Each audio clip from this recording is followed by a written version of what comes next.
Hey, what's up, guys? It's Rico here, CEO of Sourcefied Asia, co-host of Main China Podcast, and of course, I'm joined by Alan Scanlan, who is my business partner in Hong Kong. This is a part two to the episode that we did previously about the project that we've been working on since it was like October with Event Fuel. That's Fuel. What's the website? Eventfuel.ie.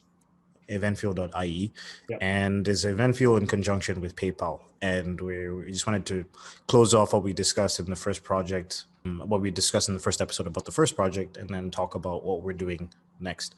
So without further ado, cue the intro music.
Crazy that we're already in Q2, and I'm 30 years old now.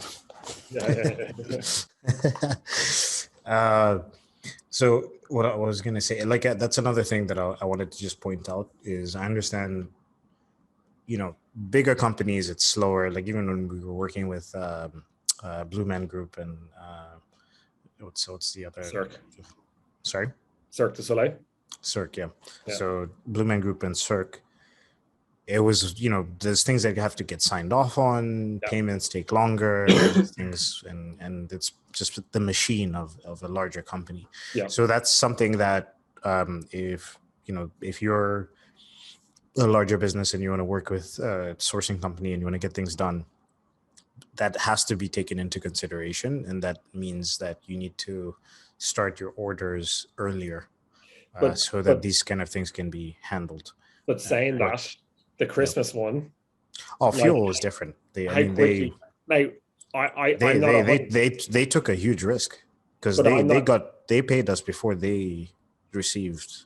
Yeah, but I'm not sure. I'm not sure if they had been paid by PayPal or if PayPal had to sign off on that. I'm assuming Fuel were just signing off on that because that was so quick. Yeah, that was extremely quick. But I don't know if it was you or somebody from Fuel who said. But my understanding was that they hadn't received payment yet. Possibly. It was just there was so much going on. There was so much going on with it. But yeah, that was possibly Fuel just getting shit done. Yeah, because they just didn't want to delay. They didn't want to delay, and it was like. Yeah, and they, obviously they made the right decision at the end of the day, but like it was also a pretty big risk. Like, they're working with us for the first time. It wasn't like a small amount of money, you know what I mean? Yeah. So, all the air freight. Yeah, exactly. Insane. Yeah. So, that's actually, you know what, to be honest with you, I really enjoy working with the company that's in between the big company. Yeah. It's a lot quicker. It's a lot quicker because even the same thing that happened with us with our Walmart project with the fidget spinners is that we were not working directly with Walmart. We were working with a salesperson or a distributor between us and Walmart, and the payments are much faster. Yeah. I know that he got paid like 60 days after the project was completed. But even it's the people you're dealing with. So I was chatting with Paul from Fuel. And for the starter pack, they had been told by a girl from PayPal that they were going to be doing 2,000 starter packs a week. So he was like, this is going to be incredible. Like 2,000 a week is huge numbers. And obviously that would have been unbelievable for us. And that's what we were quoting for at the start. And then that girl left PayPal and a new person came in, and he had a meeting with them, and he had to do it all again.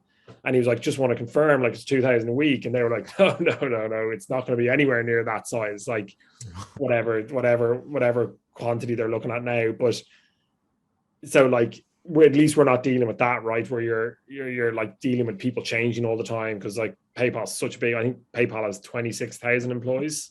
Yeah. So like its turnover rate would be pretty big as well. And then with Event Fuel being in the middle, it's a nice buffer.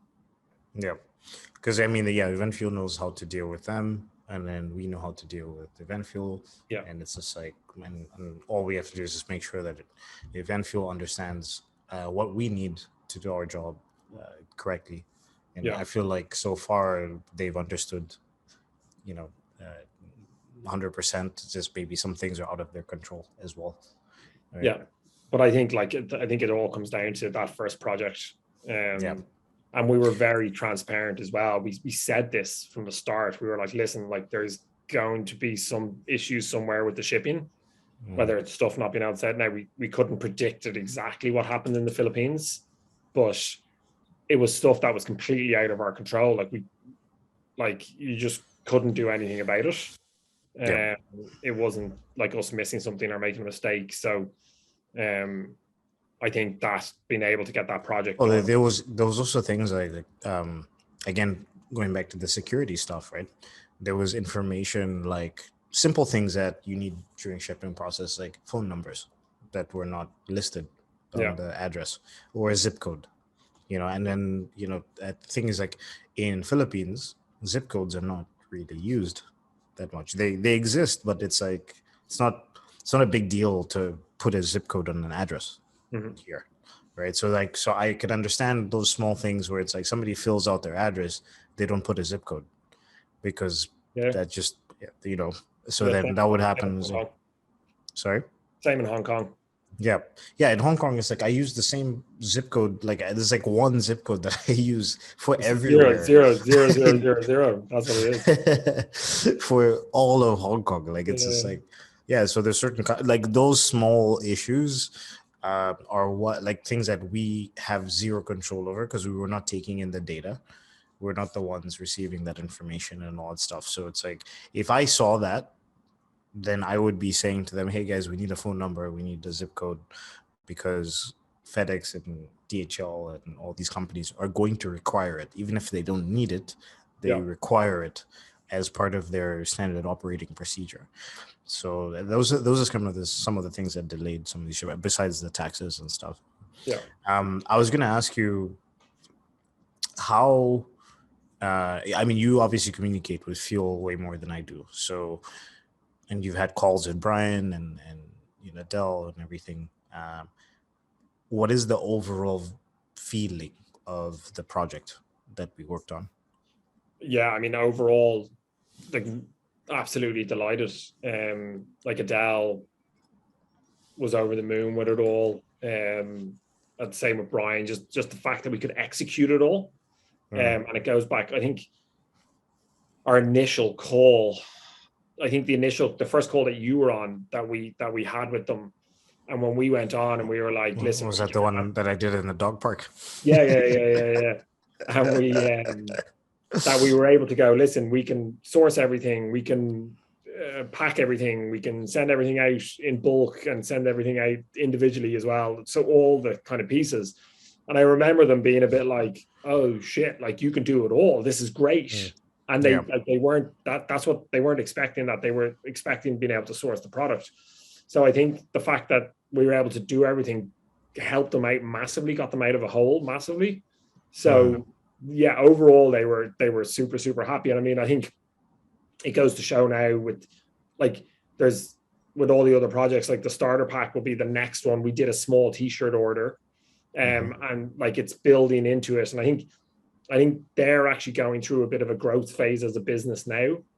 So maybe that's not why all these things have happened, because, for instance, for the Wellfest, the items, it doesn't look like anything's going to happen because they've just bought that business and it's not like you can just come in and just start buying loads of product because you don't know what's going to work, and you have to focus on the kind of core aspects of that business at the start. But Yeah.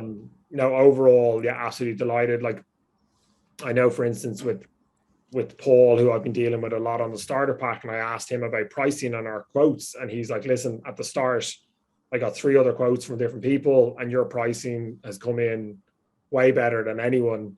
And like, we will just be using you guys moving forward because your pricing on every product's been better, basically. Mm. And I think it's super important to have that real open and honest conversation, because that's what I said to him. I was like, listen, like, if anything comes in and someone else is pricing you better, like, just let us know, and we can always try and source another factory, or Another supplier, yeah. yeah, have a Yeah. workaround. Because I think it's like, I'm very focused on like win-win-win situation for everyone involved in the supply chain. Like, the factory has to make their cut, we have to make our cut, fuel have Yeah. to make their cut, and it has to be, And it has to be fair as well. it has to be fair. And I think that's going to lead to more business, rather than trying to make a quick buck out of a project. Like with the first project, like, we worked our ass off, but like, everything was all done. Like, it wasn't like, oh, here's a good chance to make a killing. It was like, On a let's get one-time this done. situation, yeah. Yeah, exactly. And we were like, Because we could have definitely taken advantage of that situation, right? Like, it's yeah, like yeah, yeah, you're 100%. looking at it like, oh, you guys need this product in 2 months. Like, who else is going to be able to help you Yeah, do this? Like, you could have, there's a lot of stuff that you could do in that situation. But then again, going back to values and company values, like, one of our company values is transparency, yeah, right? And those kind of things. So let's make it fair. Let's talk to the client and let's let them know, like, this is quite a difficult thing to accomplish. Like, this is how much we would like to make from this situation, and like, yeah, then we kind of move from there. So yeah, for sure. you know what though, like, what uh I mean, I guess there's two thoughts in business, right? Like, there's the aspect of, like, you have to be an asshole to be successful, right? Mhm. And then there's also I guess Gary Vee's been talking about this, that I don't have to be an asshole to be successful. So there's like, sometimes I get stuck in between two minds when it comes to that. Yeah, yeah, I, for I sure. I lean obviously more towards the left side of, like, not being an asshole. Yeah, yeah. Um, No, I 100% agree. Like, doing the right thing is always the right thing. yeah, And I just, yeah, I hate that whole mentality of, for me to win, you have to lose, and mm, stepping on people's necks and stuff like that. I grew up with that in Ireland with business. hmm Like, that was the vibe, and that was the attitude. It was like, oh, they're our enemy, they're our competition. Like, and I just think it's all bullshit. Like, I think, yeah. I don't think you need to do it. I think having empathy and being nice, being a nice human being. Like, I think you can do it, and you want to be in this, right? You want to work on these projects and work with people that you like, right? Like, I wouldn't, if you were an asshole and we were making double the money and I had to deal with you all the time, I wouldn't want that, right? Like, you don't want that Mm. anxiety of like, I've had that so many times in the past where someone calls you that you're dealing with and they give you that horrible feeling in your Oh, stomach. Alan, we need to do a podcast about that. Yeah, yeah, yeah, yeah, We need for to do- sure. And it's like, that you're like, oh, and it's that like no asshole rule, like, don't be a yeah, dickhead. yeah. Like, I don't want to have that feeling. So if it means I make a bit less money, like, I'm fine with it. Like, I take that any day over that horrible anxious, like, drop in your stomach that you get. So that was the point that I was gonna make as well. Is like, I would rather make less money, because I'm not an asshole, than be an asshole and make, like, a fucking $10 million this year just because I fucked over a bunch of people, Yeah, yeah, companies, and all this stuff. Like, yeah, as I don't want that kind of stuff on my consciousness. Like, yeah, it's just not the way my parents raised me. Like, all that stuff. It's just, So, unfortunately, yeah, if that's the case, then that's the case. But I'd rather be conscious free and like have good people around me 100%. than, yeah, yeah, It's and make it's less money. the And again, it's like working with Brian's team on some of this project. and having calls with them. And it's something, because I work on my own a lot, and then with Earned, my business partners are very focused on their gym, and it's something that's made me realize I'm like, I don't want to keep moving forward and doing all this stuff on my own, because it's not as fulfilling. So like having those few sort of Zoom meetings with the fuel team, and I was like, oh, this is really great. Like I'm enjoying it. And then even like partnering with you at the start of this project, and that made me realize I'm just having that kind of daily communication on the WhatsApp groups and emails and the back and forth, and having calls regularly. It's a lot more fulfilling doing that than oh man, I doing it all on appreciate your that. own. I appreciate that, because I felt the same way, man. I felt the same way, like with this whole project, because I mean it's not exactly the same, because I do have like Mike, but like Mike was kind of not as much in the last 8 months, but like he was more of a silent partner before. So this whole time that we've been working since what, like 2017. 2017, yeah, when I moved to Hong Kong. Since yeah, so 2017 that we've been working together. Like I've been doing most of the stuff by myself, so it was nice to have that like thing where it's like we talk almost every day, right? So it was just like, oh, we talk, and of course we talk about business most of the time, but we also just check in with each other and like, how's everything going with life and blah, blah, blah. And then bouncing ideas off of each other. And it was like, yeah, it's been really fulfilling for sure. So I definitely felt the same way about that. Yeah. Nice. Did we just become best friends? Well, my girlfriend, I think my girlfriend's a little bit jealous about how much I talk about you. No, you're talking to Alan. You talking to Alan again? It's like, yeah, I was talking to Alan. What's the problem? He's a cool guy. I mean, what's oh. Okay, you can sleep. You can sleep with Alan on the couch.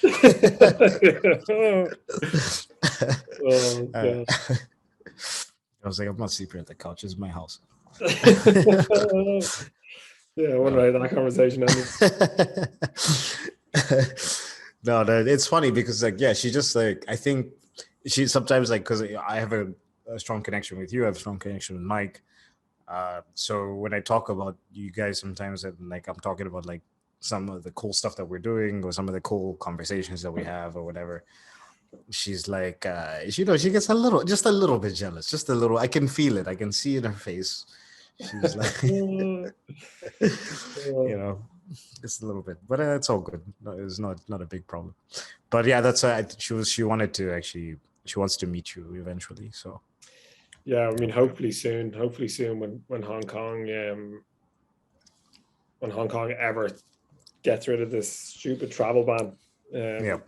And I'll definitely, as long as there's no travel ban, I'll be all over the place. And actually, may as well say it now. Hopefully there's no travel ban, but in October we're having our Hong Kong wedding, which you both are actually invited to. So nice. Hopefully you don't have to do quarantine. But 23rd of October, I'll send you an official invite. Nice. So what's the plan for the wedding? So we were meant to have a big international wedding in October, but we had to cancel all of that because of the quarantine situation. So we're now having 2 weddings. So one in Ireland for all my Irish friends and family, and then actually a lot of Charlotte's friends are based in London or the States. So there'll be quite a few of them there as well. That's July. And then October will be like a Chinese banquet. So all our Hong Kong friends and then Charlotte's family that are all based here. And it will be Chinese tea ceremony and a big Chinese banquet dinner and sure a few drinks. Nice. Yeah, man. If we could same thing with the Philippines. If the Philippines doesn't have these restrictions, I'd be down. Like I would love to get out. I miss Hong Kong as well, so that's another aspect. Like I would love to. Also, I'd love to take her to Hong Kong because she's been to Hong Kong before, but it was more like just a visa run when she was in China at the time. So she was only there for like a day.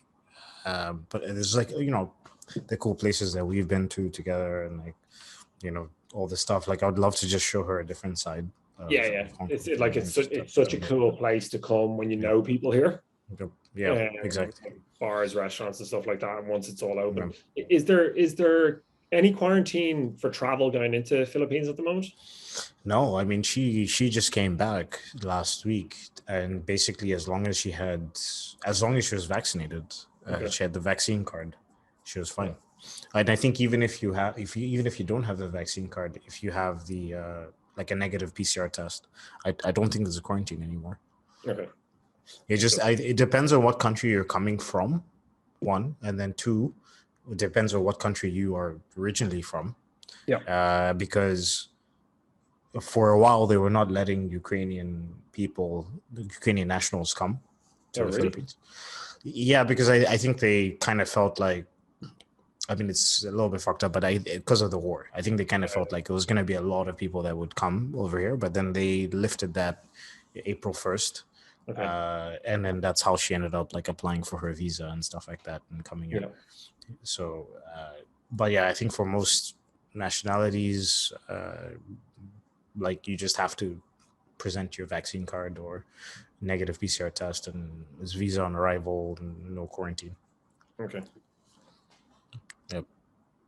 So yep, Philippines is opened up. I hope it stays like this, because if it locks down, they can't afford for it to lock down again. They really I don't cannot think they afford. will. I Yeah, don't. I think everyone at this stage is like, we're living with this, apart yeah, from Hong Kong and China. yeah. I mean, just from a financial standpoint, like they just literally cannot afford, because even though things have opened up in the past since April 1st, and a little bit before April 1st, when I walk around the city, or if I go to different parts of the city, there's still a lot of places that were like very lively.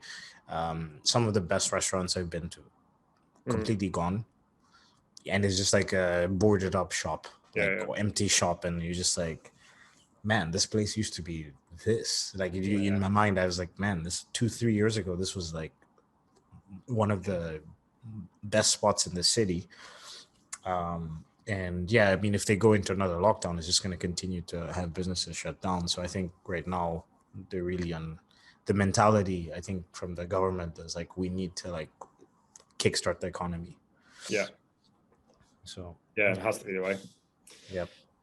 Um, All right, man. okay. So I I mean, think that's a good place to leave it. Is there anything else that you wanted to talk about?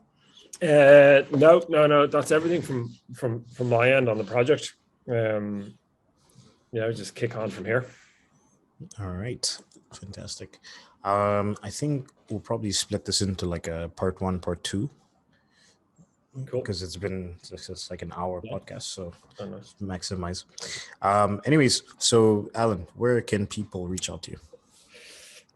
So newlandsourcing.com are probably the best place to get me is on my LinkedIn. So just type in Alan Scanlan on LinkedIn and you'll find me there. I mean, I always close out the podcast with like three. I guess I've asked you this question before, but I guess if there's anything new, what are 3 books, podcasts, YouTube channels that you've been watching, listening to, reading? So my two Just 3. It doesn't have to be like 3 of each, but just yeah. Okay.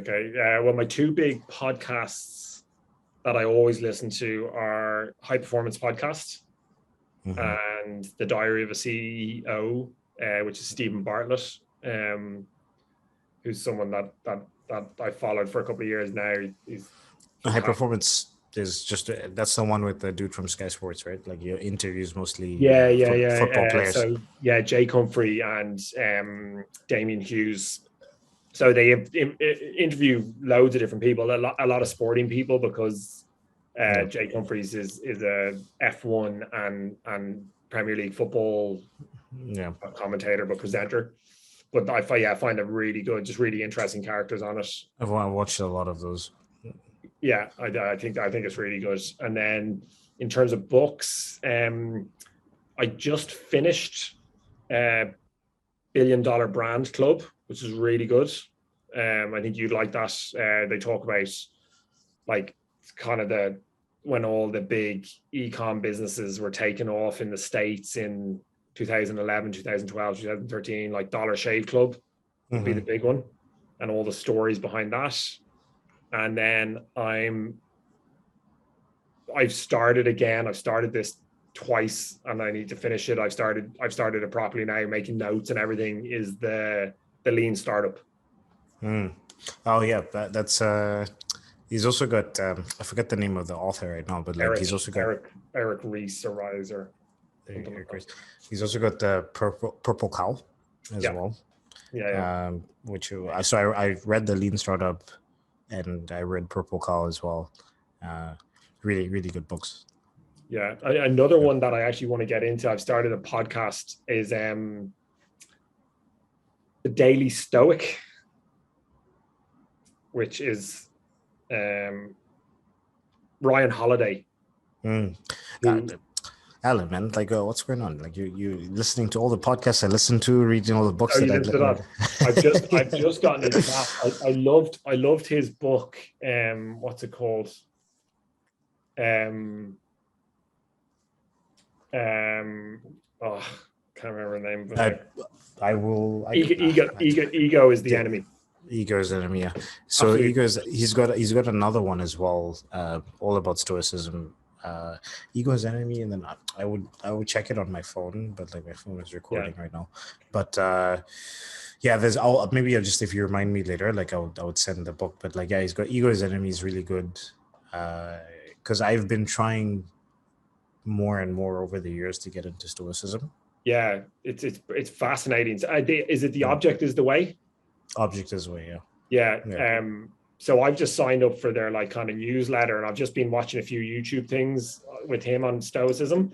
A lot of it's interesting. Like, it's the first time I've ever kind of delved into it. A lot of stuff that I don't like, I would know about, are some things that I've already do in my daily routine that I didn't know came from the Stoics, but just fascinating. Like Marcus Aurelius, especially. Really, really interesting stuff. So I think that could be something that I might dive more deeply into. There's a Tim Ferriss did speaking of Marcus Aurelius, because like the actual books for Marcus Aurelius, it's like they're difficult to read. It's tough. It's a tough read. Like, as much as you might be interested in it, like I tried and I got bored. But Tim Ferriss did like a modern version of the stories of Marcus Aurelius. Okay. So that one is much easier, and there's an audiobook as well. So I kind of I listen to that audiobook as well.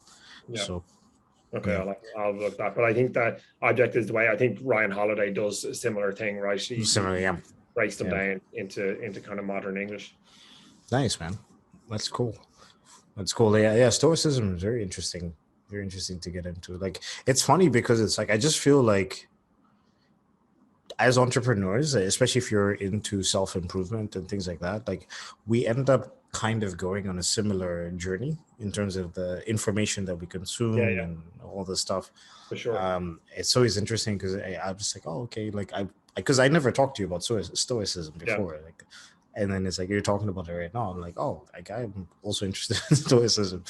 No, it's like I find it fascinating, all the like the kind of morning routines. And I read something when I was in Phuket there. I was listening to a podcast, and he was talking about all the, I don't know, it's like if someone emails you or someone says something to you at 3:00 in the afternoon that you snap and get angry with, it's not that incident. It's the buildup of all these little things that have happened during the day. So when you wake up in the morning, like, don't look at your phone straight away. Like, don't look at your email straight away. Like, get into the day, try get some natural sunlight into your eyes. Like, take a bit of time to journal and reflect and have your coffee, your routine. Well, that goes back to, like, I don't know if it was at the beginning of this conversation, but I was talking to you before. It's like, you notice how I don't reply to stuff until the afternoon. And it's just because, like, for me, I take that morning time. I might see emails and stuff like that at some stage, but the first 1 to 2 hours of my day is pretty much myself, like listening to podcasts, getting ready, whatever, maybe journaling. If I don't have a cleaner coming in that day, I make my bed, like this kind of stuff. So it's just like these small things that are just for me First win of the day. positive, yeah, first win of the day, positive experience. And then I'm ready to like jump into work. For sure. But like I remember I used to do it. I used to do that. I used to look at my phone the first thing and I'd see an email. And if I didn't respond to it, it was giving me anxiety. And then I'd be having a coffee with Charlotte or something, and I'd just be sitting there and I'd be like, I Thinking just want about to the reply email. to that email or I want Yeah. to do that. And just taking that away, like what's the difference of half an hour or an hour or an hour and a half? Like it doesn't make a difference at all. Like Yeah. by the time, like, but I've kind of changed my morning routine this morning. By the time I had gotten up and I'd had my coffee and had exercised, it was like, and got home, it was 10 past 8.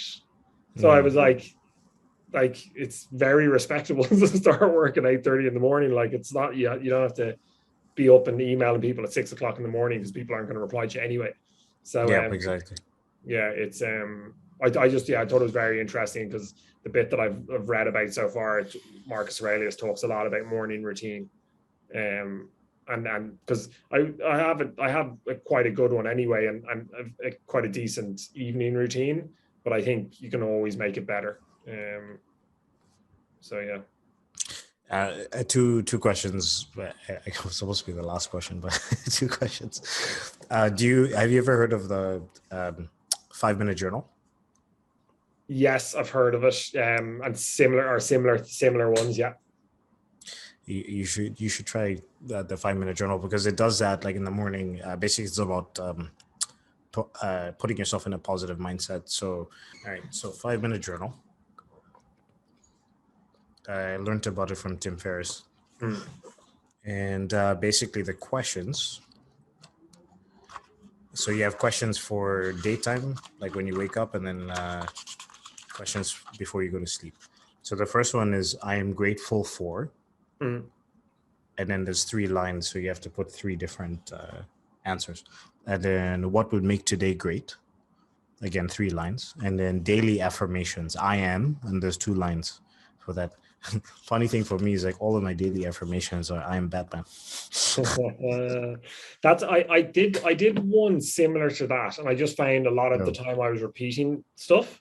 Well, that's so that they also have like weekly challenges and stuff like that. So it's Yeah. like it tries to help you think about things a little bit different. Yeah, listen, I think it's brilliant. The grateful, expressing gratitude, I think it's brilliant. I do that in bed at night. Just when I lie, Yeah. I get into bed and I just say 3 or 4 things that I was grateful for during the day, and I find that's been really good just for like a positive outlook. Yeah, yeah. So yeah, I mean the gratitude journal, 5 minute journal. That's a big deal for me. Yeah. There was I think I'm forgetting the other questions I wanted to ask.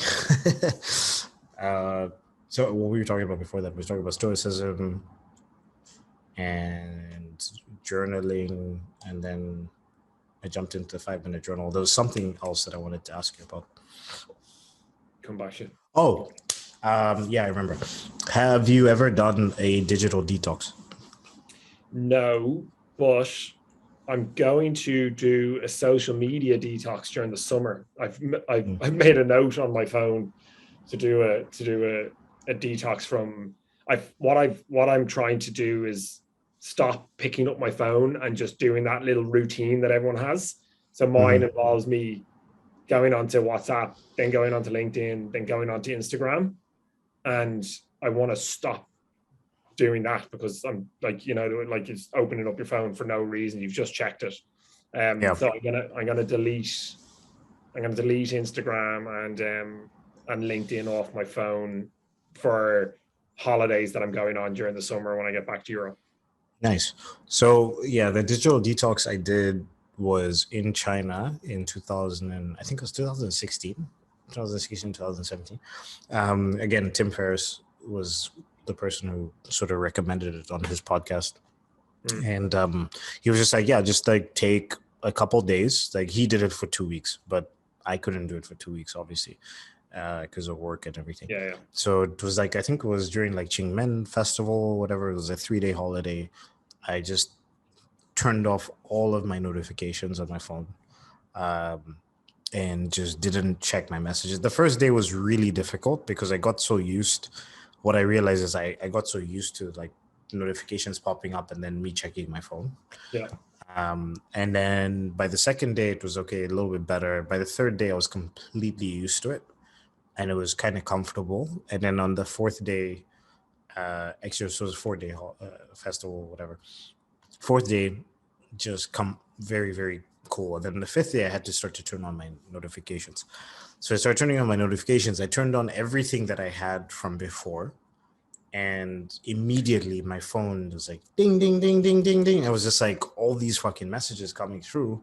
And then I realized I get like fucking 500 notifications a day from all these different apps, right? Like all these like Messenger, WhatsApp, email, all this stuff is like like probably now it's even more than before. And I was just, it was actually physically painful. Like I actually physically, like every time I got a ding, I felt like a little bit of anxiety or physical pain. I was just like, oh, I don't want to do this. So I turned off my notifications. The only notifications that I have on right now is phone calls and FaceTime, because there's not that many people that call me on FaceTime anyways. I'm the same. All my WhatsApp groups are on mute. Yeah. So I don't have when an individual messages me, a notification comes up, but my emails are on, our notifications are off. Instagram, LinkedIn, they're all off. But again, I just want to get out of the habit of just picking up the phone and looking at it, doing it. Yeah, because that was one of the things that he was saying in his podcast, is like you realize that you're being controlled by your phone. Yeah. Like you think you're picking up your phone to check, but it's like, no, your phone is telling you when to check the phone. Yeah. So like you're constantly like this hundreds of times a day, like, oh, ding, oh, ding, ding, ding. I think like, the average American checks their phone 400 times a day or something like that. Yeah. So yeah, I mean, so for me, that's like what I turned off the notifications, and I've never gone back since that time period. It's just like I have certain times during the day when I check my phone. Yeah. It's better. That's honestly the best way to go, and then just keep on building to that. I think. Like I don't think I'd have Instagram on my phone if it wasn't for earned work. Yeah, same. Yeah, like same. Work stuff. I don't have a personal Instagram. Like it's just SourceFind Asia. Like. And I don't think LinkedIn, like you don't really need it on my phone. And I do understand, like there's a lot of value with social media. For example, just random, the war in Ukraine and Russia.